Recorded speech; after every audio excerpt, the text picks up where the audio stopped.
I hope I look all right. Welcome to an all new. Sorry, I didn't mean to cut you off. welcome, welcome to an all new horror show entertainment interview. I'm here today with author of the Stars Project and Bedbugs book. I forgot the exact name, but his name is Lee Taylor. Say hello. Hello. And we're just going to talk about some questions I had for him, and then we're just going to talk about whatever. So, but first off, let's get into his book that I read and have a review planned very soon for it. It's called The Stars Project, and it's about killer rats. So that's something. And yeah, let's just get into talking about the book a little bit. Actually, let me ask the questions first. That'd probably be the best thing to do. Let's see. When did you decide? Do you want to be a? When did you? I'll tongue-tied because I just woke up. It doesn't work that way with me. When did you decide you wanted to be an author? To be honest with you, I mean, you're probably the same as me, because when I was younger, I was writing. That was what I was doing, was writing stories all the time. But it wasn't until I wrote my first book nearly 20 years ago that I started to get I was getting a lot of attention, because my plan was this. My plan was I wanted to finish something. I'd never finished anything. So with writing my first book, I just wanted to finish it. And then when I finished it, I was sending it out, people were reading it. And then years later, I was getting a lot of attention for it. And then I decided that, maybe this is the time for me to try and take a little bit more seriously. And that's when that's when my journey began, mate, to be honest with you. That's when it began, yeah. So it's been a while now. It's been a while, yeah. Yeah, I'm the same way. I had wanted to write for years and years, and I always had these stories, and I wrote like maybe 20 pages, and then I gave up. Yeah. And then I finally wrote my book. But yeah, I'm about gonna be 26 this year, so never too late, I guess. Yeah, no, mate, getting on. I mean, to be honest with you, I was 20. Let me think. I was 30 when I started writing my first book. Wow. So yeah. I'm old now, you see. So yeah.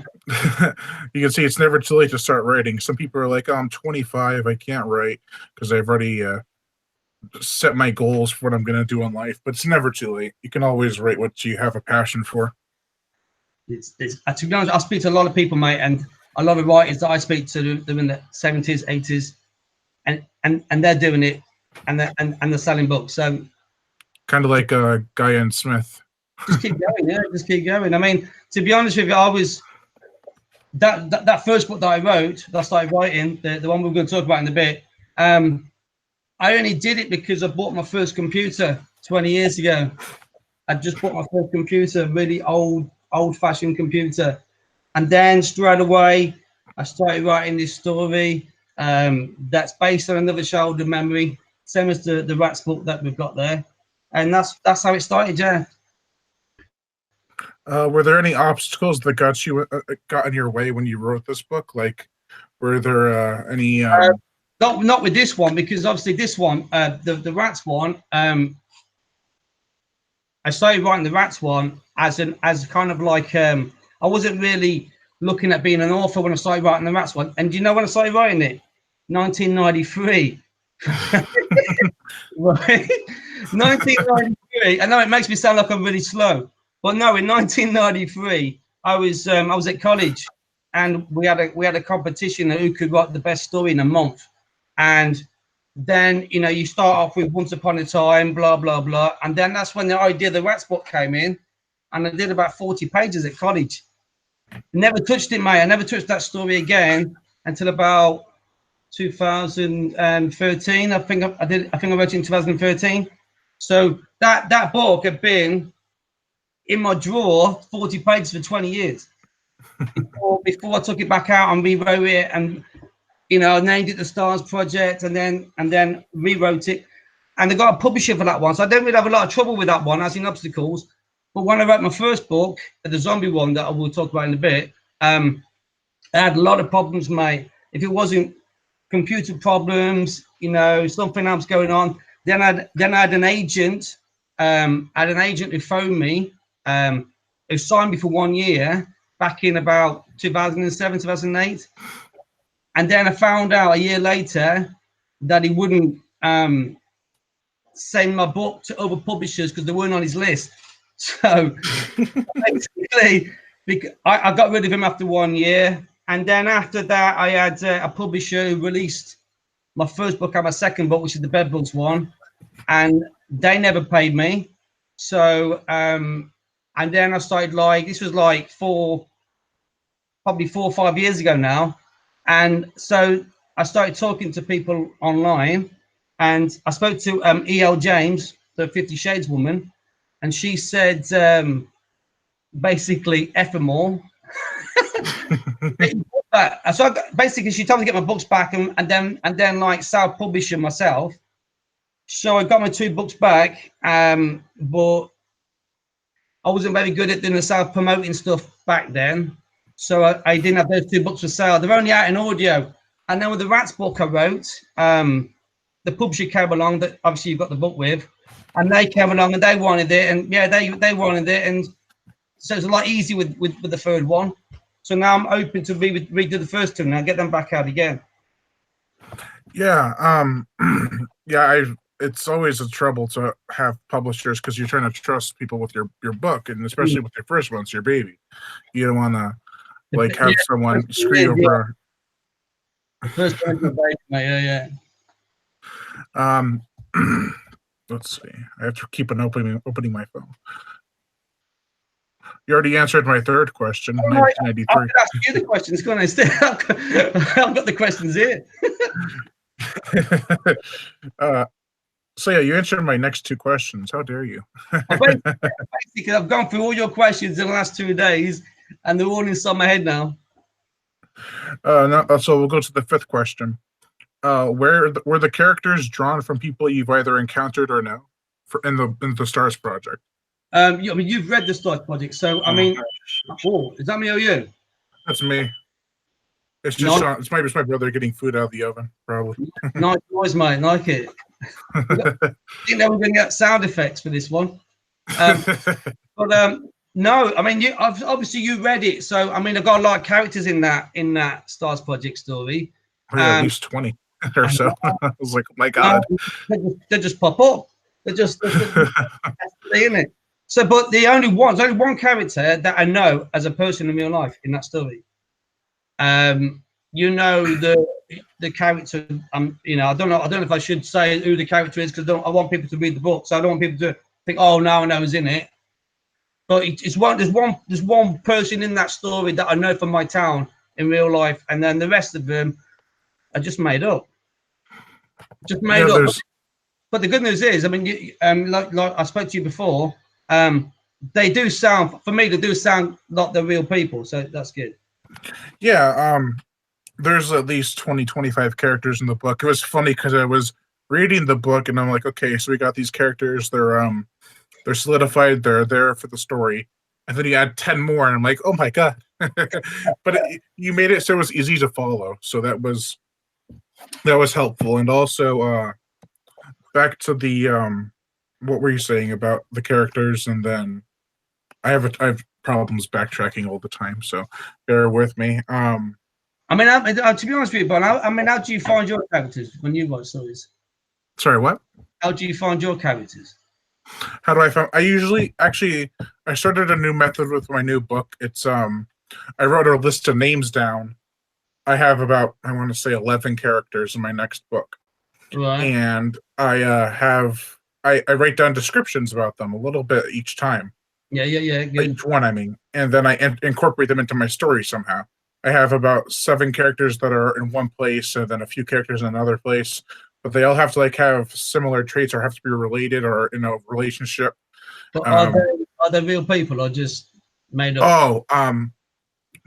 No, I don't base my characters off of real people yet, at least. I haven't really. Well, actually, I can't say that because there was one. Oh. I had to think it back for a minute. Like I said, I have trouble backtracking. Sometimes I always have to look at my notes. But you'll notice that if you read my book, it's there are things that happened in my life that I put into the characters' lives, so that way, like, they can be relatable in a sense to me and other people, possibly. I mean, to be honest with you, I only put characters in my books that are real if they want to be in it. I don't just think like people in it for the sake of putting them in it. You know, what I mean? Right. If I be in it, then I'll try and get them a spot in my story if I can. Right. There was well, no, what I usually do is I make up a different name and a different backstory and a different reason, but it's still kind of similar to what happened to me. And I did have a contest with my first book for people to guess how many pages I wrote so far, and I put their name in the book, and someone got it, and I put their name in their last name in a book, the book I wrote. So Right. I'm probably gonna do that for the next book because I already have all the characters made up for this one. So, I mean, to be honest with you, do you think I had? I mean, being serious, do you think that I had too many characters in that story, or it just sounded too many characters in that story, but it was okay? I think at first it was kind of hard to follow, but then by like page 300 or so, I kind of got the gist of who everyone was and what their personalities were. But like, I'm trying to remember exactly what page it was, but it was probably in the early 200s or maybe late hundreds that you introduced a whole bunch of more characters. And they just sneaked in, mate. I didn't. They just sneaked into the story. Yeah, I was like, where are these people coming from? But you know how it goes. I mean, when I write stories, I don't even know what's going to happen next. Do you know? Yeah, same. I write it, and then it kind of writes itself. Do you know what I mean? So I have like ideas for characters to do stuff in the stories, but then something different goes on, and then somebody else turns up, and then the characters I thought I wanted to be in the story don't seem to be in the story for very long. It kind of writes itself. So I don't know what's going on with my stories, to be honest with you. Yeah, and there was also characters in there. I won't spoil who. And I was like, you killed this person? I can't believe you killed that person. I was like, no. I mean, I don't have a plan to kill off the better ones, but sometimes when you're writing it just feels right that should happen at that time. Do you know what I mean? That happened with me similarly to one of the characters I had in my new book. I wanted them to live, and then I thought, well, what happens if they died? Yeah. How would that affect the characters and the reader? So it was hard to kill off certain characters. Like I wrote a post on my wall about on my author's page about I don't want to kill off any of my characters, and I'm sure you face a similar challenge where you get so attached to certain characters and you don't want them to die, and then you end up having to kill some of them because there has to be a body count. To be honest with you, I could from all the three novels that I've written, there is the best characters in all three of them that I want to keep them going further and further and further if I can do that. Yeah. But some of them I don't want to get rid of, but like you just don't know when you're writing. Your fingers start moving and then things start coming up on the computer. I know it's hard, especially when you're like not planning ahead, and then just something happens and something you didn't plan for, and you're like, oh, yeah, that actually kind of works better. Yeah, I know what you mean, mate. Next question is, can we expect a sequel to the Stars Project anytime in the near future or at all? To be honest with you, Brian, I've all three of my stories I've left with a kind of a it can carry on kind of thing going on. I mean, you've read the Rats one, so I always leave every story with a chance of it being another one. But with me not knowing how good I am until obviously my book, this one's come out and people are reading it now. I didn't have like a thing saying, yeah, definitely I'm going to start on part 2 now, and because I'm waiting for people like yourself to give me the feedback that's positive enough for me to say, I'll tell you what, part 2 could happen now. Same with my first book, same with my second book, and the same with the Rats book. But at the moment, as you know, I'm rewriting the Bed book story at the minute, so I want to get that released, and then I want to go back to my first book and rewrite it as a 2-part story. The zombie one, then have all my 3 books back out properly again, and then I can look at which one's getting the best feedback. The Rats one's getting the feedback now, which is good. But the first 2, when they came out years ago, I had a lot of decent feedback for those 2 as well. People saying this could make a possible movie. This could be, this could be, you could do a part 2 to this. So I'm getting a lot of good feedback now, and in my head, I've already kind of started the idea for the Rats Part 2 anyway, so that's good. Yeah, you mentioned to me that when you write, it's like writing a script, but also it's you can see what's the surroundings and what the characters are like and stuff. So it kind of lends its hand to that.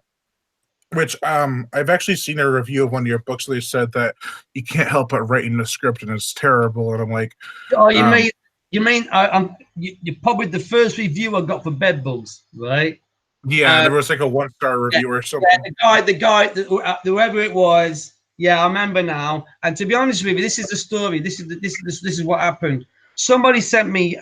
Somebody started talking to me like on like the computer, just talking, just like normal, having chats, questions, asking me about this and that and the other. And I told him what, you know, like I talk to you, I tell you what, you know. And I started talking about I'm kind of like I kind of vision the stories in my head before I kind of write it down. I have to see the movie before I kind of write it down. And then they used that against me in my review on Bedbugs, right? And well, then how else are you supposed to write? the best thing is this guy never read my book. Oh, he really? Just wanted to put it down, yeah. It was just somebody I was talking to online, and then he asked me a lot of questions, and then he bang, he wrote a review on Amazon, and basically I felt like giving up after that. I was like, oh my god, that was 2012, yeah. Did you reply to his comment on no, Amazon? I was told never to reply to anybody's comments. So, so I'll stick up for you. to be honest with you, Brian, I mean, after that though, I was getting some decent reviews for the Bedbug story, and you know, and also I had like Elijah Wood's movie company. They got in touch and they asked for the script version for Bedbugs, which was like, whoa, you know, Elijah Wood's movie company's asking for the script version.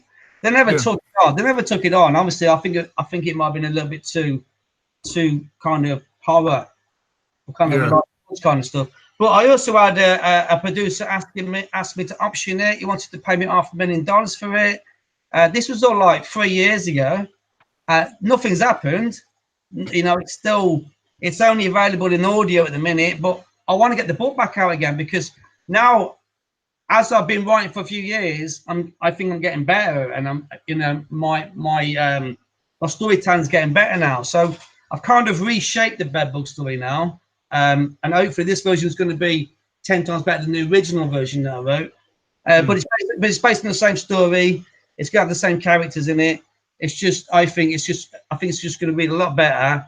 And if like the case of like Elijah Wood's, they come and ask for it, and this guy said he's going to pay money for it. In the future, when I re-release it, I might get more people coming in for it because I was told about because I wrote Bedbugs based on the idea of I don't know if you remember the old saying, night, sleep tight, and don't let the bedbugs bite. Yep. Do you remember? Yeah. Yep. I mean, did your parents say that to you when you was a kid? Yep. Yeah.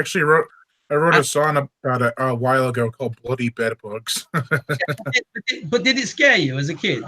Did it scare you? Actually, no. I've heard a lot of kids have been scared by that, but I just took it as like a saying, so I didn't really take it literally. When this was in the 70s when I was getting it told to me, and I would be like sleeping under my covers because I thought the bedbugs were going to come out and get me, right? So that was in my mind for years and years and years and years growing up. And so my version of the bedbugs is my fear of the bedbugs, the old saying from years and years ago. And the bedbugs do come out at night and kill people. So it's a little bit.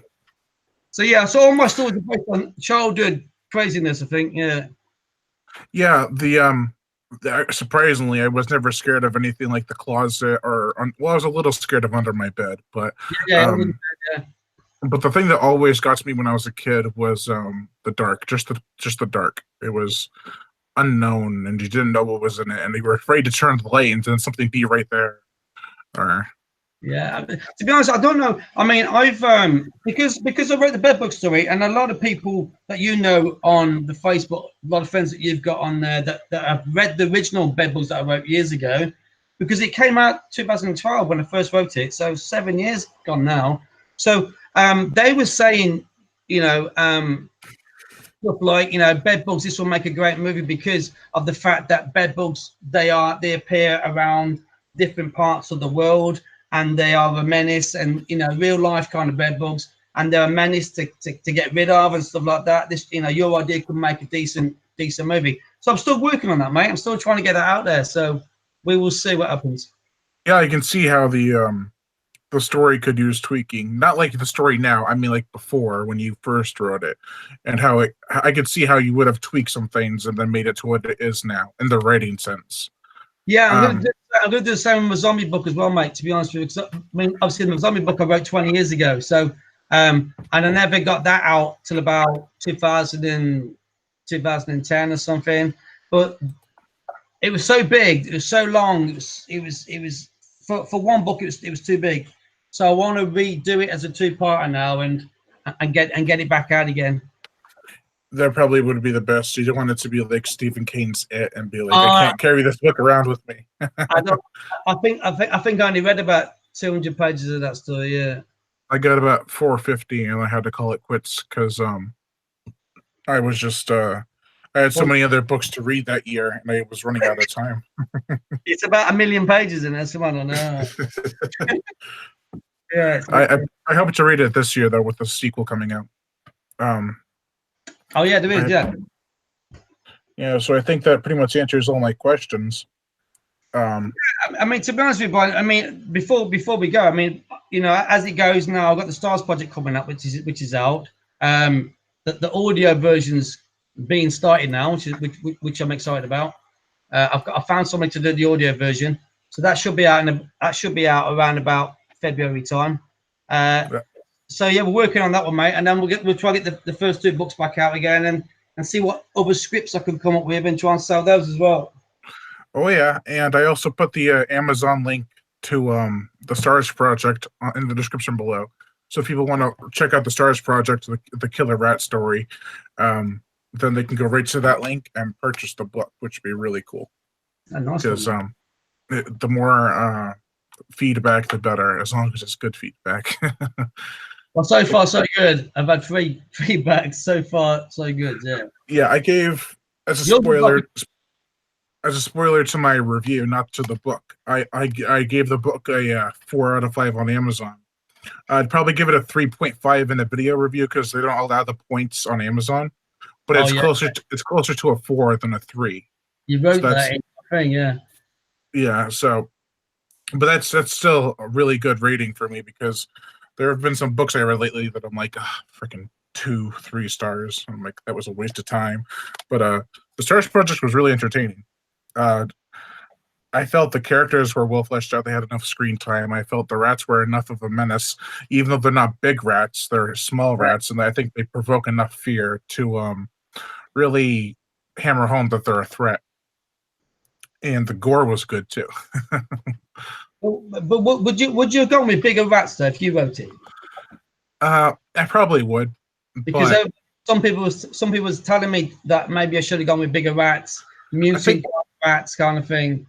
I think the appeal of this book is that there are so many stories with big giant rats and only a few with little ones. So I think it makes it different enough. I wanted it to be more kind of realistic, that the rats are real. You're not like some giant rats that's walking around and stuff.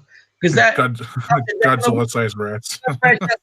If they're bigger, they're going to have a better chance of winning. So I needed to kind of like, they're smaller, but they're they're clever. They're very clever as well. So yeah. Yeah, the scene that stuck out to me the most too with the rats was the opening scene on the farm. Oh, where she finds the dead body and it's like he's all hollowed out. And it's like, oh, that's so cool. The husband, yeah. But to be honest with you, in the original, when I first wrote that at college, the kind of like when I was younger, younger than you, it was the Once Upon a Time, there's a rat story. Those two was the 2 characters at the beginning. But it's so weird now, 25 years on, that I went with Once Upon a Time, there was a man and his wife lived on a farm to like now it's a totally different kind of way of writing the story. Yeah. They still live on the farm, but but the rats are more dangerous this time out. Yeah, the rats really, I think, were a good threat for a lot of the characters. I mean, it's not really for the people who wore the armor that were trying to fight. Not like medieval armor, like police armor. Yeah. I had to have protection for the police, otherwise the rats were going to just take over so easy. So I had to have some kind of like, we can fight them back. We don't want to go over the top of being an army of people in there to wipe them out because Yeah, they can't. You can't have. Sorry, go ahead. No, because obviously you know the idea of the rats. So you know why the rats are special in the story. So they couldn't have a go in there, blast the crap out of them, and then the book would be finished in like 100 pages. I had to have kind of a way that one, the rats were harder to kill, and two, some of the characters were harder to get killed. That was how I tried to get it sorted out. Yeah, what was I gonna say? Oh yeah, you don't want to make bulletproof rats because no one would believe that. They're small and they can't be killed. Well, yeah, that was. I mean, to be honest with you, I like the main rat in the story. Yeah. Him. I mean, I'm hoping that rat can kick off and be even more of a menace when the second book gets sorted out. Yeah, I remember. I think it was his revenge. Yeah. I remember reading The Rats by James Herbert, and they had a two-headed rat, and I was like, "Oh wow!" At the end of the book. Yeah, that's a bit different. I mean, it's been a long time since I read that. I mean, in my house, I've got one. I think I've got the fog. I've got the fog here in my house, but I haven't got none of the rat stuff now from years ago. But they actually. Sorry, I mean, they're all childhood memories, mate. Every story that I've written is a childhood novel. Watched the zombie movie from the first book. I watched the Living Dead. I don't know if you've seen the Living Dead, the zombie film. Yeah, I also got a vibe from that in the Rats one, when they're at the farmhouse and they're trying to survive. Oh yeah. I mean, to be honest with you, that story is supposed to originally only have the first bunch of characters in it. The main officers that were in it. There's only a bunch of the main ones, and then maybe a few extra that was trapped in the other building. The convenience store. Yeah, I don't want to. The idea of that one, what I liked when I wrote it, it wasn't just go out there and write an action story. It was basically have these characters trapped in one area, with the rats, and then somewhere else there's another lot of characters trapped by the rats somewhere else. And that's why the first part of that book, the first half of that book, is basically do they escape? What happens with the rats? And then when like you said, when they eventually they all get together, don't they? During the story, they all get together, and then they all kick on from there. So yeah. I think it's a great book, and I think that if they were make it into a movie, it'd be something that people haven't seen in a while. Because they used to make killer rat movies a lot more back in like the early 2000s, and then in the 80s too. But I don't think there's ever been an actual huge budget killer rat movie. I mean, for me, it'd be fantastic if somebody turned around and had a bit of faith in the ideas that I've come up with. That's, I'll tell you what, we can provide this budget for this kind of movie. We can, because I'm getting people all the time saying to me, "Yes, I would love to make one of your movies, but how much budget have you got?" I'm thinking, I'm the guy that writes the stories. I'm not the guy that's going to have the bank balance. I'm not the guy that's going to say, "Here's a few quid, make my story." If I had that, I'd be like you. I'd be like, I'll make it myself. Yeah, I'm still trying to find these people.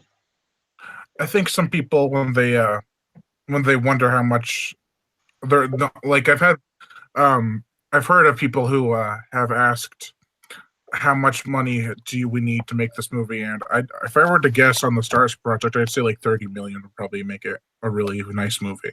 I was going to say $30, but yeah, that'll do. $30, that'll do. Just give the rats a burger, they'll be all right. Just grind up some hamburger and feed it to the rats. So those are people, I swear. Yeah. I mean, to be honest with you, I get told off now because I'm writing scripts and stories that, for me, being a kind of like, I'm still classed as a beginner because I'm not really that popular as in regards to the movie world, all the novel world. But I'm kind of writing stories that some people say you need to write stories that are less budget kind of based because you got a better chance of getting them made into films. Maybe write a story based on just two characters or in one location. It's just a building or whatever. So maybe it's a script. I'll probably do that. Yeah, but tell that to Peter Benchley. He wrote Jaws and for nothing, pretty much. Yeah. They made it to a multi-million-dollar movie. No, it's still one of my favorite films now. Yeah, That's my favorite.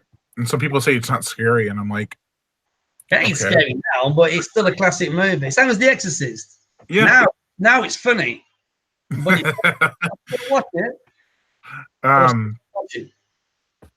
What was I gonna say? About the Rats movie. Have you ever seen any Killer Rat movies? I watched one that you just said. There was one from about 2002 that I watched last year sometime. I thought it was quite good. I thought it was quite decent. And I remember there's a bit in it where they had like a swimming pool in the building. Yeah, I know what you're talking about. Remember me? I thought it was quite good. I quite like that. I quite like that one. I didn't like the 1980s, early 80s one, where the sewers or something, and they're trying to get out. I remember the police officer with the big trench coat on, and he's standing by this sewer hole under the bridge or something, and the rats are supposed to be like in there. But it was a bit, for me, it's kind of like, I don't know which one's based on the original Rats book though. Oh, that's Deadly Eyes. Yeah, the first one, the last one, was half decent. That one was half decent. The rats were a little bit more CGI, but it was half decent. That 2002 one. Hopefully they'll do mine now and make it even bigger. Yeah, I think one of my favorite Killer Rat movies was an Italian movie called Rats Night of Terror. It was like Night of the Living Dead meets a Killer Rat movie, and it was like post-apocalyptic and everything, but it was low budget, so it didn't really have the budget to do much. Just reminding me, Brian. Do you remember we were talking before? That's a so-called person's company still got my Rats script. They haven't actually got back to me about yes or no yet. Starts with a J, ends with an E. Yes, yeah. They've still got this. I don't want to mention it because I get told off, but that company still got my Rats script and they haven't said yes or no yet. So I'm still waiting. I hope, because I could see Rats being the next Sharks, because Sharks are in right now, like shark movies. Oh, but I could see like Rats taking over that, because the shark phase is kind of waving its way out. The rats are equally as creepy as sharks to some people, so I think that could be a good scare, because everyone's afraid. There's a lot of people that are afraid of sharks, so they make tons of shark movies and make them cheesy or scary. And I think Rats could probably take that over. Do you know what? I've never, because I don't see a lot of rats here where I live, so I don't really know how scared people are of rats. But there's a lot of people scared of rats. I find it funny when they see a rat, they're like, ah! I'm like, oh my god, they're not that scary. How big are the rats where you are in America? How big are they? I've actually never seen a rat in person. I've seen them at the zoo and stuff, but like, because when I was in the Philippines, they were like this. Jesus. They were like cats, mate. They were like, but it's kind of weird, because I went to the Philippines for a bit. I'd written them a rats book, and then I saw these big rats. I'd written a bed bugs book originally, and I saw these tiny little bugs that would eat through cockroaches just like nothing. Oh my god! It's like, did I write the books for the Philippines? Or I didn't see no zombies though, but it was a bit. There was no zombies there, but it's kind of crazy. I would go there and I see giant rats everywhere. It's weird. Yeah, I believe it, because like in tropical areas, there's more food, especially like in the Philippines or even Florida, and they have a better chance at growing bigger. Would you do this in the cinema in the Philippines? I mean, I'd pay probably £2, £2.50. So you probably pay what, $3.50, $4 to go and watch a new movie in the cinema, but you'd have to sit with a load of rats running around. Would you do it? I'd have Deadly Eyes flashbacks where they were at the theater and a rat attack the theater, or even the book The Rats, where they attack the theater. Did they attack a theater in that book? I don't remember. No, but they're in the theater in real life in the Philippines. They're in the theater. So I'm there watching a movie. I don't know what movie it was, but it's a new movie. I thought I'm paying that £2.50 in English money. That's kind of like 4 times cheaper than I would pay here. But I've got like rats' tails going by. I got big giant rats running up and down the aisles. It's kind of like, what the hell? I bet the popcorn tasted great. But it's kind of creepy. It's kind of weird. But I just felt like this is where I should be. You know what I mean? This is maybe I was the king of the rats over there. I don't know. It's just weird. I think if they were to make a Stars Project movie, they'd probably eventually make a Rats movie by James Herbert, because both these books are great. And Stars Project, I think, has more balanced characters. There's only a few characters in Rats that are really the main characters. Yeah. But like the Stars Project, it's like my first book. Everyone in the town's kind of working together to survive. Yeah. That's what I did in my first book, and then I read Stars Projects, and I'm like, damn it. Damn, what's that guy done over there? Yeah. I try and build characters that I think would be like, I could see these characters in real life. You know what I mean? I can probably be friends with these characters in real life. So I mean, I don't know how you do it, but I kind of like the characters kind of like become my friends. Do you know what I mean? Like they're like my buddies. Like they're the characters, they're the people I can talk to if I've got a problem, and they ain't even real. It's That's true. Weird. I mean, you have only like one character in there that's kind of like an ass, but his name's Roy was his name, I think. Ray. Yeah, he's an ass. But even then, he kind of has like a side to him that you can tell he's not the worst guy out there. He's had a bad time, yeah. Yeah. He's just had a bad life. He just acts like an ass, so you don't get to see the real Ray. I know what you mean. Yeah, and that's. I mean, I don't know. I mean, I don't plan these characters. You know, I don't, like you just said. You put like little ideas for your characters, and the characters just kind of like just come into my stories. They just pop in, and then the editor just ask if they can be in the story, and then I just put them in there. But and then I build them up. Yeah, when I had characters in my first book, Wild Man, I had a whole bunch, and there was a subplot about a murder mystery, and I had to keep going back and forth, make sure it made sense. And by the end, I wasn't even quite sure, but I haven't heard any complaints about it, so there's that. So when did you release that one? When did you release that book? Last year, 2018. Oh, right, man. Are you not rich yet, no? I got like $30. Well done. And it still I still haven't gotten the money technically because Lulu hasn't gotten through with the account money. You still haven't sorted your money out? No, they still haven't given it to me. It was like almost 40, like $30 to $40. Wow, you'll be buying a house soon, mate. Quality. I just love it when, because obviously I spoke to you about the hardbacks of novels, and I told you about how much revenue you can make if you sell a hardback novel to like a public library or a bookstore, and you'll get like 20, 30 pence or something. I mean, for you, like 40, 45 cents. And it just makes you think, what are we doing it for? What are we doing it for? I think when I wrote my first book, I made an author page and I made a fan page for the book series, and I think that helped to boost it up because I don't think anyone would have bought it if I hadn't told anyone. You know, exactly. I made the cover myself. I hand drew it. I'm not a computer drew it, so it's not the best cover in the world. But you should see what covers I've had for my first book. They were terrible, mate. I'll show you. This one, you probably haven't seen it properly. That's the zombie book. That's the zombie book. You can see it. Dude, that's like 1,000,000 times better than my book cover. That's the old back cover. Look, see the old. There's the hospital there. Look, so that's. You should see the original covers, mate, of that one. I'm trying to find my book somewhere in here, somewhere in this mess. Oh, here it is. There we go. All right, this is the cover from my book. It has a banner on it, but still. Hold on. I think I've seen it on Amazon. I think I've seen that. Or probably on Facebook because they shared it around. Yeah, I think I've seen the cover. Yeah. Cool, man. It's terrible. This is the one that I'm trying to get back out again. Yeah, I saw that one on Amazon. I was going to pick it up, but I was waiting to make sure. just trying to change the blurb on the back and get it re-released. Yeah, get it redone. Yeah. Plus, They are scary, them little critters. plus this book's all out of whack. I mean, it's about 121 pages. Actually, yeah, this version's a little bit shorter because I had to make the font bigger. But look at that.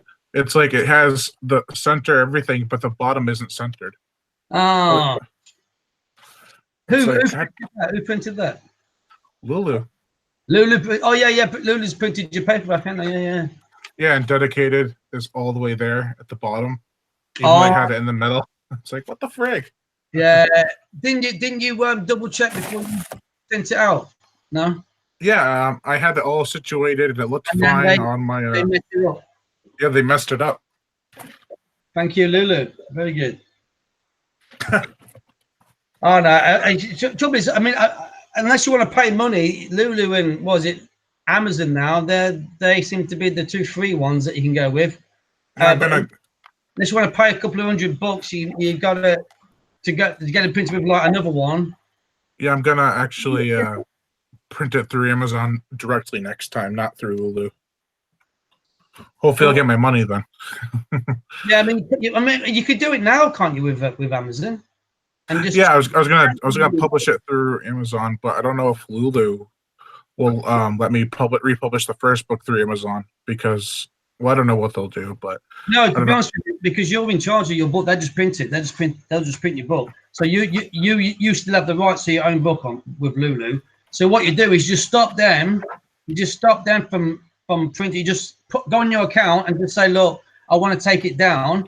And then you go to Amazon and they redo it. So yeah, it's not. Trust me, you can do it. All right, I'll probably do that tomorrow so I can. 10 copies by the end of the year. Nice one, mate. Speaking of zombie books, I've only read a handful of books that even incorporate zombies. I'm currently reading my first zombie-esque book. It's Pet Sematary. Oh, wicked, mate! Love it.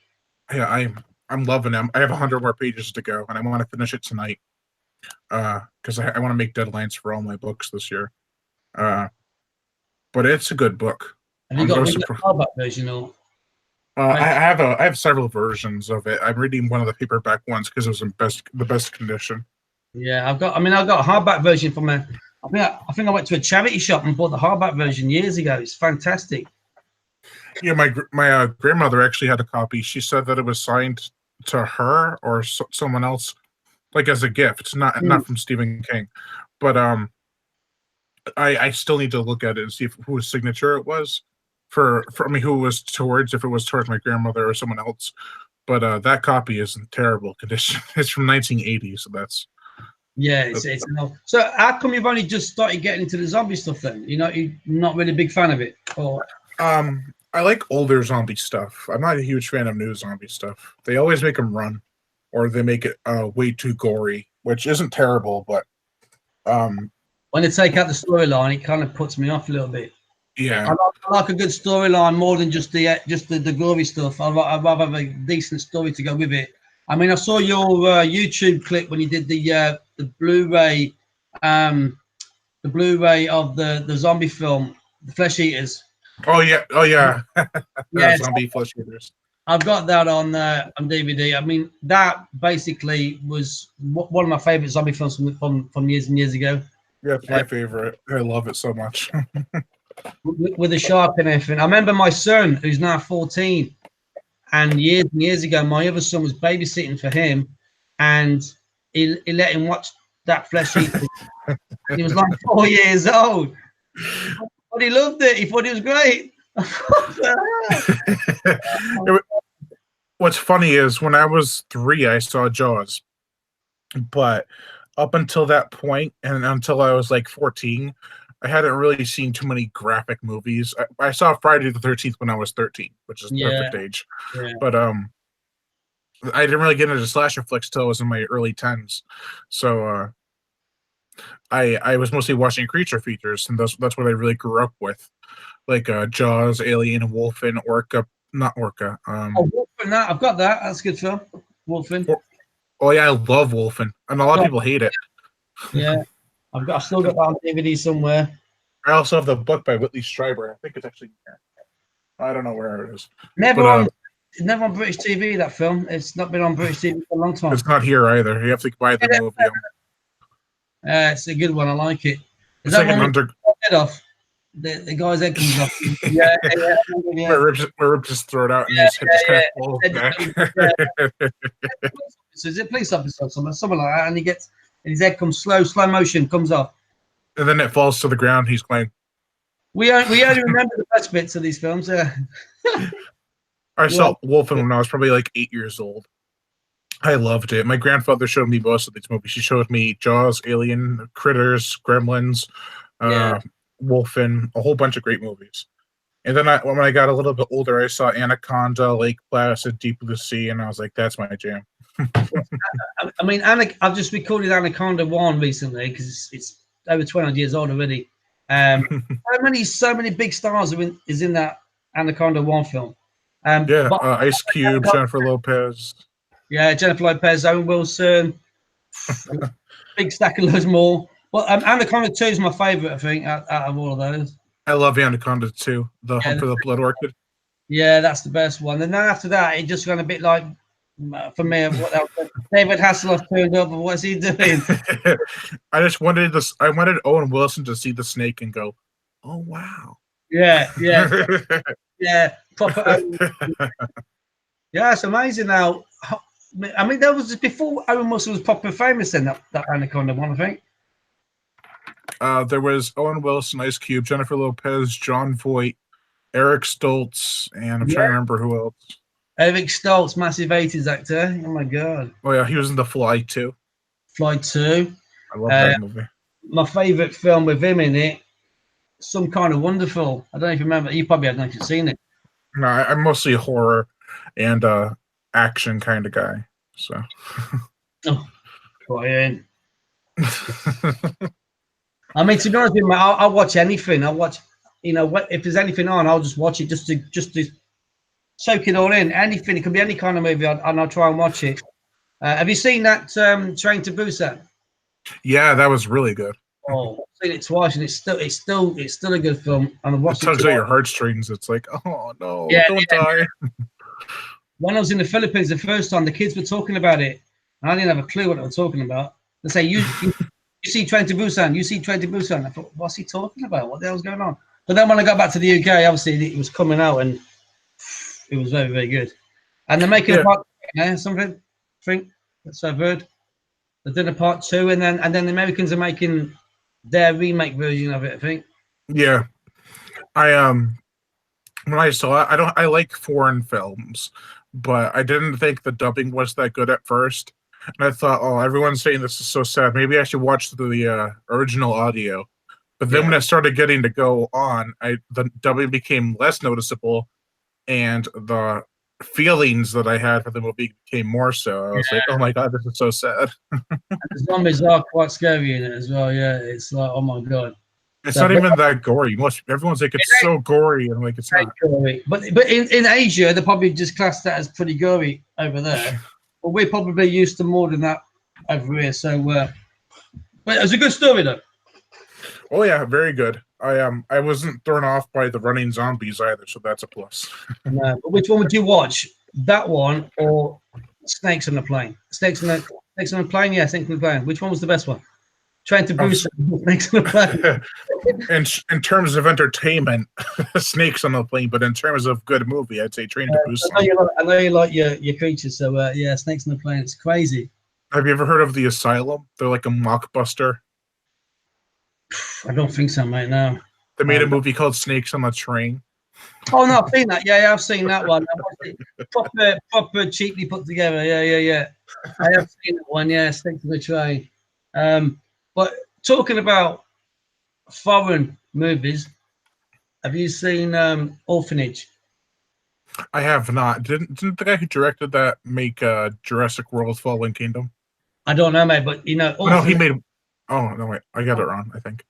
Oh well, it must have made something else. It must have made nothing. But I tell you what, you want to watch it if you haven't seen it. That totally like what was going on in this film. It's not gory. It's not. It's a proper and also Martyrs. Have you seen Martyrs? I haven't, but I want to. I've heard it was so messed up. the original foreign version. Yeah, not the American version, but the original foreign version. You want to watch that, mate? That is messed up. It's messed up, man. I was watching a movie last night by Peter Jackson called Bad Taste. Oh yeah, I remember that one from years ago. I watched most of it. I fell asleep, but I'm gonna rewatch it probably tomorrow or this weekend. I was having such a blast. Did you watch it? Did you watch it on DVD or? No, I was watching it on YouTube. Because I remember the DVD on the cover art. Somebody was sticking the middle finger up. I think some. Yeah, it's like an alien that's sticking his middle finger at the audience. Yeah, that's it. Yeah, and that was when was that come? That was what early 90s. I think late 80s, not 87. Yeah, it's a long time ago, mate. Then he did Dead Alive, or probably Where You Are is called Brain Dead. Yeah, that's the one I've got upstairs. I've got it in my collection, like yours, upstairs. But I've only got on VHS. I haven't got on DVD. Yeah, I have the DVD. They have a Blu-ray in the States here. It's worth like $300. I'm like, I'll wait for another edition. To be honest with you, it does go quite expensive over here as well. You know, even like second-hand versions of that film. Yeah. I recently went to a site that sells like bootlegs of stuff that you can't buy anywhere else because they're not released on DVD and stuff. So it's kind of, but they had tons of foreign films, like all these really cool foreign films. And I bought them, and I'm like, I have these in my collection. Finally, we got films like we have Crocodile Fury, the Thunder trilogy, which is like a Rambo ripoff series. Calamity of Snakes, Krathon, Robo War, and Bermuda Cave of the Sharks, Strike Commando 2. Got a whole bunch of great stuff from that site. How are you going to get time to watch all these? What? How do you get time to watch all these? Oh, I make time. This is the crazy thing. I used to watch a lot of movies years ago. I used to watch movies all the time. But the more I'm writing, the less I'm able to watch movies now. Me too. I watch about 200. I watch over 200 movies a year. So, yeah. To be honest with you, there's movies that came out 2-3 years ago that are massive blockbusters. I haven't even got around to watching any of them yet. I'm so far behind. Huh? I'm so far behind on watching movies now. Oh yeah. I get to watch them now as if my son comes around for movie night and we put some movies on. But apart from that, it's like I'm trying to be write my stories. I'm trying to sell my stories. I'm trying to sell my scripts. I'm trying to write my scripts. And I might eat some food in the meantime. You know what I mean? It's all crazy. What was I gonna say? I usually watch about a movie a day sometimes.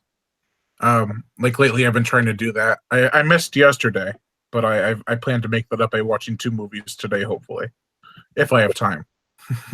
And have you chosen them already or what? Yeah, I have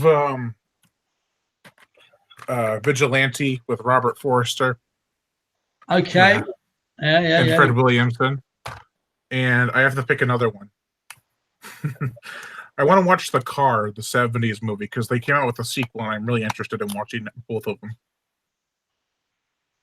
So what's your plans then for your writing career?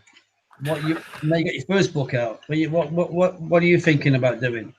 Well, I'm going to college right now for a graphic artist's degree. So I kind of want to work in that field, but I want to have writing as a strong hobby, or like a high up there hobby. Yeah.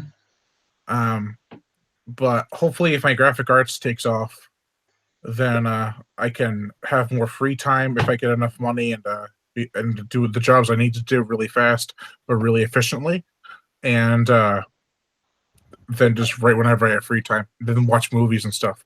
Hopefully, it all works out. I mean, that book you said was 100 and something pages. It's not. It's 121. Is that roughly the kind of how big you're gonna want your stories to be? In that I want them to be longer, but this is part 1 of a series I'm doing. So you're gonna do, and then make them to one big one. Yeah, it's called Wild Man, Book 1 in the Cauldron Creek series. I had to make sure I was saying it in the right order. I mean, to be honest with you, I always get asked to write short stories all the time, but like, you know, anthologies and stuff like that. And I'm thinking, I don't know if I can write a short story, mate. when I write, I'm writing. I Yeah, don't know how I can do a short one. It's just weird. I don't know how people can do it. I think if I was asked to write a short story, I turn it down because when I write short stories, it usually turns out to be just a poem or a short, or like a 5-page story. Not even. Yeah. It doesn't even count. I mean, to be honest with you, my first book, the zombie one, the Clifton Falls one, it was like 119,000 words. The version I've got now. I was asked to write a short version of that for an anthology. And I had to create. I couldn't put any talking in it because it's just taking all the time up. It's just basically the idea of the story shrunken down like a quarter version of it without any speaking going on. Yeah, that's what I do. Like I usually just write a short story, and I can't think of dialogue because I'm trying to explain everything in such a short time. Yeah, that's what I mean. I couldn't put like let's have a chat because that's taking up some of your stuff. So it's so difficult. I don't know how people do it, but everybody's doing it. The book I'm writing now has about 18,000 words. So okay, so that's basically classed as a short one.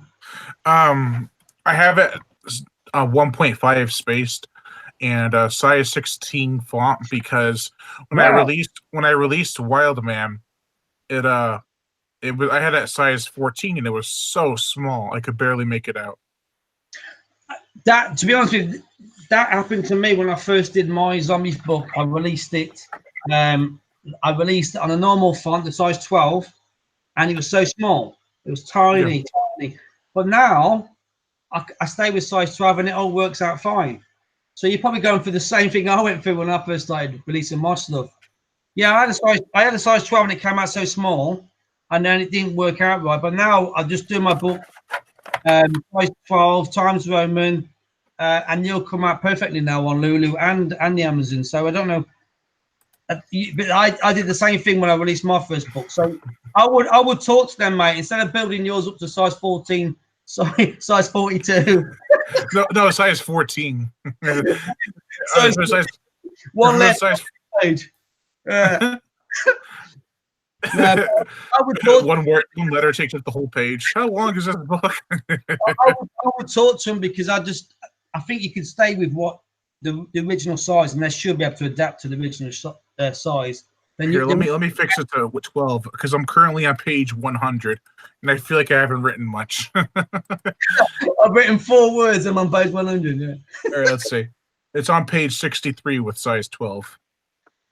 So I would have a talk with. Well, if you go with Amazon next, then try to stick with size 12, and then try and release it on Amazon on the normal size 12. What's your what do you use, Times Roman, or do you change it to something else? No, it's Times Roman. It's same the original. I've tried going for different ones over the years, but I've just gone back to Times Roman again now. Yeah. It's just basically it reads okay. It's probably like 65 pages because I haven't centered everything out with the chapters. Like chapter 10 is way above where it's supposed to be now, but if I fix it, it'll probably be like 65 pages or so. Well, I've just reformatted my bedbug story, so I'm nearing the end of it now. The second edits, and the hardback version is going to be about 305 pages. So yeah, it's a little bit bigger than the Stars project, I think, in pages wise. Man, I need to write more because I thought I had enough, but I think that I have to bulk it up a little bit more. There's some scenes that have a lot more discussion than there. I mean, not discussion. There's more. It's hard to figure out because like you write the book, and you have descriptions of scenes that go on for like 2 paragraphs. Then you go to the dialogue, and then you go back to the description or what's going to happen next, and it's only been like a page. And I'm like, how is it supposed to reach even 100 pages? Here's a question for you. I've had I've got I think I told you the lady that lives upstairs from me. She's reading my book, and she's a blogger and she's a writer, and I find it kind of more scary having somebody that lives close by to be a critic for my story than yourself and other people that live far away. But she asked me a question yesterday, which is quite good. She asked me how many pages is there for a chapter? Now, How many pages do you use that would you would use as a chapter roughly? I usually try to make it at least 10. Wow, that's quite. But I suppose how big your book is, though, isn't it? As in, Well, I mean, like 5 to 10 pages or so. yeah. I said to her, I average around about 6. But I said I could. I've seen many books that have 1 page chapter finished. You know what I mean? Yeah, You know- Stephen King. I read when I'm reading Pet Cemetery, one page chapter to whatever is finished. To be honest with you, I said to her, I prefer to read ones with not as many pages in than ones with like 20 plus pages on, because I like to get to the end of a chapter before I rest and say that's it. Mhm. I don't want to go through 25 pages and think, oh my god, I've got the 25 pages to read before I get to the end of the chapter. You know what I mean? So, and I said to her, don't worry about how many pages your chapters are. If you feel that that's the end of that chapter, then you move on to the next one. Yep. Yeah. So hopefully I've given us some. But I needed to give me a good review, don't I? So I've got to be nice. So I'm on chapter 10 of my next book right now. So that's good, man. yeah. Have you ever heard of Guyan Smith, the author who writes all the pulpy horror books, like the Crabs books, like Night of the Crabs and stuff? No. Oh, Is he what? Is he your next door neighbor? No, he lives in England. But he writes. I have here from here to here, right here on my shelf. I have all his books, not all of them, but I have like this much books, and they're all small books. So there's like that. Also books up there. He's like the king of pulp horror in some regard. Not like he's the best pulp writer, but his books are short and to the point. Let me see. Let's take down this one. This is a one from 1976, Night of the Crabs. And it says it's in tradition of the Rats. It's got the rats on there. Yeah, it's in tradition of James Herbert's The Rats. Oh wow. And I read this. I actually read all the the Crabs books, and they were bad, but I still enjoyed them. I mean, sometimes when things are bad, people want to watch it, don't they? Yeah, or read it. They read it, yeah. They made a movie based on his books, but they had nothing to do with his books. It was called Island Claws. Oh, right. I tell you what, I've got this. This is what I've got here. Look, see this? That's got all my ideas in this little thing here. I usually read it. I mean, do you remember I told you about the so and so producer that's got my scripts? They've also got my Devil's Diary script, which was in that little blue book for 15 years before he decided to write it down as a script. Been in this little blue book for a long time, mate. It's crazy. I read it all down on my phone in my notes section. But what gets me, it's kind of crazy that I've come up with these ideas for stories, and yet it took one from this little blue book from years and years ago to get noticed. And everybody's saying, yeah, I want to read the script. It sounds like a good idea. But all from this little blue book. It's so strange. From a long time ago, when I was young and crazy, probably. Trying to see where my Sleigh Ride notes are, because Sleigh Ride is my next book. Okay. So, in my notes for Sleigh Ride, here's a little backstory first. The characters are taking a bus from the gym to the school because it's mandatory. They're taking a trip from the gym to the school in the snowy weather. Yeah. And I say, have the reason they take the bus be because it's mandatory so the college can keep track of the students. Because if someone read it and they were like, well, why are they taking a bus if they're in college? I was like, you have to have reasons why characters do stuff and make it so it's not like there's plot holes and stuff like that. I mean, to be honest with you, how long have you been writing for now? Let's see. Probably like 10 years. And you're only what, 26 now? Yeah. So you've been doing it. So you basically knew from the age of 16 that you wanted to this is what you wanted to do, or try and do. Well, I'm 25. I'm gonna be 26 in May, but still, you know. Yeah. So I mean, to be honest, when I was 16, I was a butcher. I I wasn't even writing stuff. I was trying to be. I think I showed you, didn't I? I was trying to be an artist. I was trying to draw when I was 16 until my mid-20s, and then I started writing, and that the drawing stopped and the writing started. You should write a book about no, not about a butcher, but like say his meats come to life and attack the butcher. Yeah, something. Yeah, trying to reverse it around. Yeah, kind of like ever seen the movie Tucker and Dale versus Evil? Oh, yeah, that film. Yeah, I've seen that. The hillbillies, they think they're crazy and cannibals and killers, but they're really just trying to help. I must have about 20 ideas, in my head, ready to. Shall I write that next? Shall I write that next? Shall I write that next? Not in novel form, so I need to do those novels, but in script form. Is that going to be a good idea? Is that going to be because I could put a script together in like for me like in a couple of months I can put a decent idea down for a script in a couple of months, and it takes me ages to put a book together. So, you know what I mean? There's more writing with books. Like if there's a script, you want it to be like 100 pages at least. And it's also less writing on the page because you have, like, say, black screen fade in, description, and then character dialogue, and there's like only one line for everything. Yeah, it's just who's there, what they're doing, what they're saying, blah blah, and it's like you. I mean, it's like people. I know, kind of more of a movie guy, but I think when I write the books that I've written, they don't go to scripts like when people read them, which is good. Even though I'm thinking about the movie in my head, I need this to be a movie. If I can see the movie, I want to write it as a story. So it's kind of weird. I'm just glad, to be honest with you, that when I wrote the Stars Project, it didn't read too much like he said, she said, standing in the room. You know what I mean?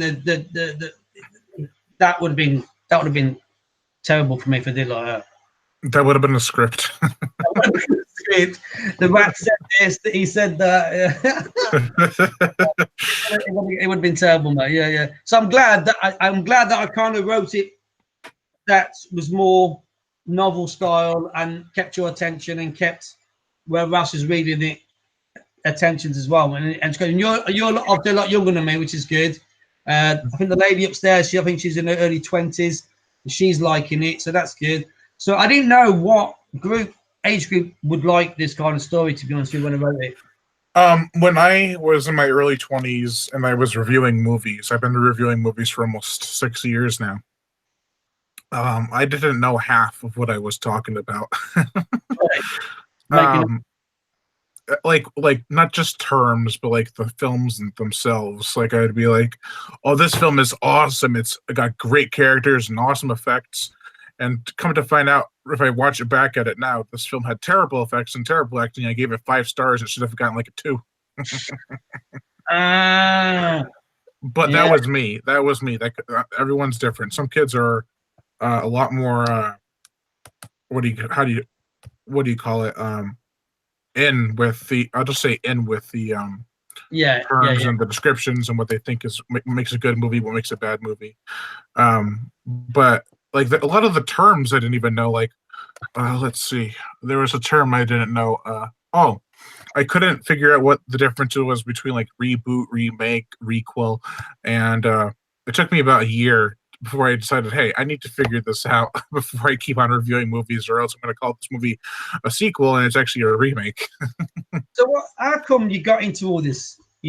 What you're doing now, this kind of YouTubing and reviewing and. Well, before I did reviews, I made music videos for horror movies, and I still do sometimes. Oh, right. They're just like fan music videos, not like paid or anything. They're just free to watch and stuff. But when I was doing this when I was probably like 19, 20 years old, and I was watching more reviews from people that were watching horror movies and reviewing them. So then one day I saw, I don't think he does videos anymore, but he was reviewing movies. He's probably like 16. And he was getting tons of praise, and he was like, well, not like a huge amount of praise, but like in the terms of reviewing stuff, like 2,000, 3,000 subs. Yeah. So I was like, wow, so if this kid He's like 16 years old and he just has a passion for talking about movies, is doing this and doing great. Then what's stopping me from doing it? Because before that, I had tried it. I did a play-by-play for the Texas Chainsaw Massacre and I just talked about it. It was terrible. It's like, so they go up to the house and he kills them. Like, oh my God, that was so bad. And so then I figured if I do 3 to 5 minute reviews, I could say what I need to say, have some quirky jokes, and then be on my way out for the next review. And that worked out a lot better, I think. Now I kind of go up to 6 to 7 minute reviews, but maybe even 5 minutes, but I try to stay about under 10 minutes. And today you reviewed my book for what, an hour and a half? Well, this isn't a review. This is an interview. Yeah. But I probably wouldn't have started reviewing stuff if it wasn't for that kid. His name's Jacob Palacio. I haven't talked to him in years, but he was pretty good at it too. I think because he was just like that cute 16-year-old kid who was like, "Oh, I love horror movies and they're so awesome," and I'm like, all the girls are falling for him and stuff, and I'm like, "Ugh, if I was 16 and reviewing movies, no one would fall for me." Yes. To be honest with you, you've got a talent, mate, for doing what you're doing with this. I mean, when I was your age, I'd have no chance of doing what you do at 20, 25 years old. Yeah, my parents, my relatives, my girlfriend don't quite get it, but they support me regardless. It takes a lot of guts, mate, to go and talk to people online, and most of the people you probably haven't spoken to before. Do you know what I mean? I mean, for me, we've only spoke to each other on Facebook. Yeah, social media has definitely changed it. I wouldn't have been able to get where I am without it. And also, I think I missed the big bane of reviewers, because I started reviewing movies, as I said, like 6 years ago, but they didn't become popular. Not like my videos, but the topic of reviewing horror movies, until like 3 or 4 years ago. So I already reviewed all the classics and stuff, and I'm like, shit. Now all these new people are reviewing them, and they're getting tons of love because I missed that point where they got popular, and I already reviewed it. So now I'm doing revisits where I go back to the movies and I'm like, hey, I am just going to review this again because I want to. More like say about the views. So crazy, mate. Yeah. So what's your plans then for the rest of this year? What apart from your course at college and you writing that story, anything else happening? I have another story I'm planning on writing. One that's kind of like a passion project. It's about killer sharks, so that's all I can really say about it so far. But other than that, I want to read 56 books this year. That's double what I read last year. So I think my phone's going off. Hold on 2 seconds. All right. That's all, mate. Just my phone's going off. Bit weird. 12 at night here. What's going on? Oh, it's 12 at night where you are? You're on, what are you on, 7:15 now? Yeah. Yeah, I'm 5 hours ahead of you, and do you want to end it here so you can get some rest, or? Well, I think maybe, I don't know if it's next door. Maybe it's next door, but because I heard my door banging, so I don't know what's going on. So unless they think I'm too loud, I don't know. The fans dying to get in to get your autograph for the Stars Project. Maybe they want me to shut down because it's like, I think, oh, we can't sleep now. You're just rabbiting on. All right, well, we can end it here if you want, and then we'll continue to talk about it about the Bed Bugs book as it comes along. Yeah, to be honest with you, I'm about 20 pages from the end now of the first round of edits, and then as you know, we have to go over the edits again, make sure that we haven't missed anything.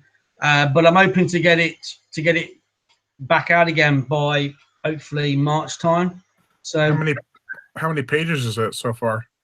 Well, the original was this one, as you saw, and the original was only just over 200 pages in hardback, and now it's 300 pages in hardback now. I've extended it by about, it was about 79,000 the first time. Now it's about 80, It's 87,000 at the minute, the second time around. So it's around about 8,000 words bigger than it was before. Damn. I think it needed to be bigger, mate, to be honest. I think it needed to have a little bit more going on with the whole story than just, you know, trying to push that bit in, push that bit in, push that bit in, try to build it up. I'm now making it a little bit more, and obviously I told you before, I've changed the storyline as well a little bit. Yeah. So I had to change some of the characters and what they were doing before to go in with the new version. So now they got more of a say in the new version. Now they got more part in the new one. But it ain't got 25 million characters in like the Rats one. So, so I think it's got about 6 main characters in it. This one. So and it's just basically them trying to fight the bedbugs. It's not. That's cool. It's not got loads and loads and loads of people like the Rats one. Who has a whole town of people as characters. Just turned up in it. Yeah, let's be in it. That's why I want to be in it. This has got 6 main characters, and then they obviously there's a lot of stuff going on in the bedbugs. It's with the town with people getting killed and stuff, and they have to try and solve the mystery, mate. That's basically it.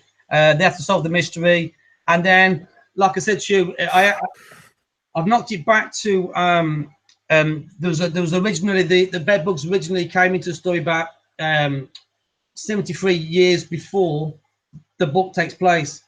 So the bedbugs originally came 73 years ago and killed people, and then they come back 73 years later, and they've got to work out the link between the two murders. Yeah, so yeah, that's the story. So I'll tell you more about that next time when it's finished. And that review that was really, really bad that we saw on Amazon. Yeah, I don't know who it was, mate, but he hasn't been back. He hasn't been back to him. So thank God for that. Yeah. All right. Well, we can end it here, and then we'll talk again. Possibly do another interview after I read your bedbugs book, if you'd like. Yeah, definitely. When bedbugs comes out, mate, I'll definitely get you a copy to read, and then we'll see. I mean, bedbugs was out of the 3 books that I wrote. Most people like the bedbugs out of the 3. So yeah, I love how you said 3 books and you held up 4 fingers.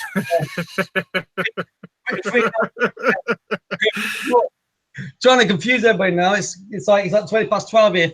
I've wrote 1 book. Yeah. All right. Well, we'll end it here, and we'll keep in touch. All right, mate. I'll catch you later. All righty. So thank you all for watching. I am Brian Gatto, host of Forest Entertainment. Make sure to check out Lee Taylor's The Stars Project, as well as his other books that are in the description below. And Amazon link is there. And check out my Twitter and Facebook fan pages in the description below. And to leave comments and subscribe. Ciao.